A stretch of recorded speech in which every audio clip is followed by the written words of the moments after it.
Within a couple of years of the introduction of Wi-Fi, and in particular the 802.11 1999 revision of Wi-Fi, two things happened. Firstly, Wi-Fi took off. Many people loved being able to browse the web, do email, and other network-related activities while on the move. So they could bring their laptop around and remain connected, and it was a huge success. But the second thing that happened was a growing realization, first among security experts and then even the general public, that the security of Wi-Fi was not quite up to the mark. It was lacking in a number of ways.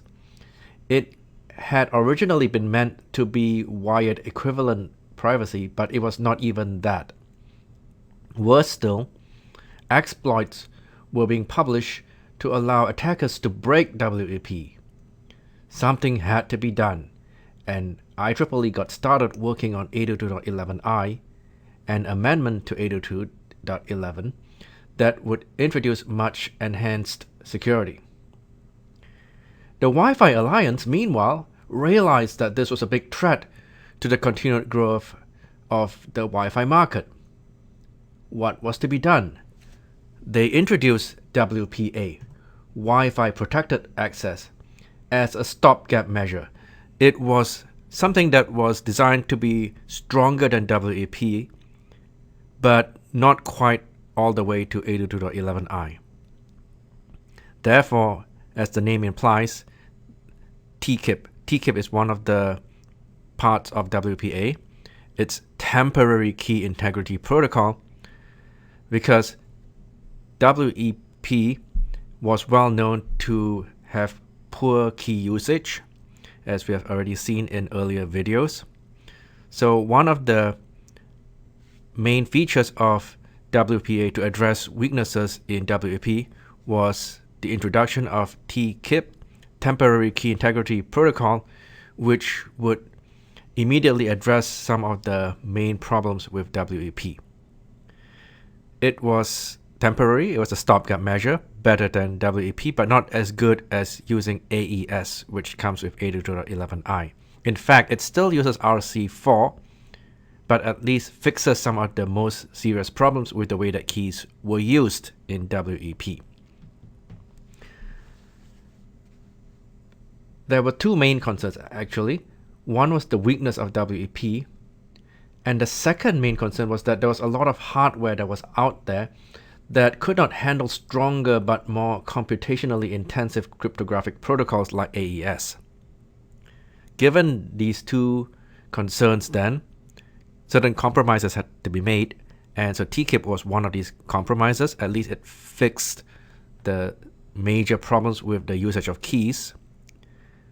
And at the same time, it was something that could be handled by the existing hardware that was out there. So we no longer appended the IV with the master key to form a per packet key.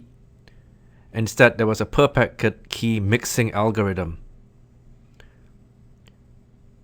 This is one of the three main improvements of WPA, the use of TKIP.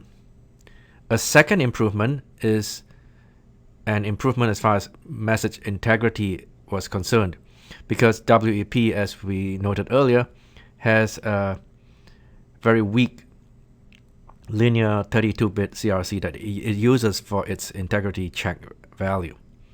So Michael was introduced. Michael is a message integrity code algorithm with no multiplications. No multiplications means it's easier to compute, and it could still work on less powerful hardware. A third improvement introduced in WPA is replay protection. That was not something that WEP could do. So with WPA, we see that there is a sequence counter which helps in that aspect. So here is a block diagram of WPA. We see TSC, which is the TKIP sequence counter that helps with replay protection. And now going back to talk about TKIP as far as improving the key usage, we see phase 1 key mixing with the transmitter address and a transient key. So the use of transient key is another improvement over WEP. So instead of using the key directly, the master key is used to generate the transient key, and then it's mixed with the transmitter address. So we're having every pair of station and access point using different keys, and also the keys are changing every frame.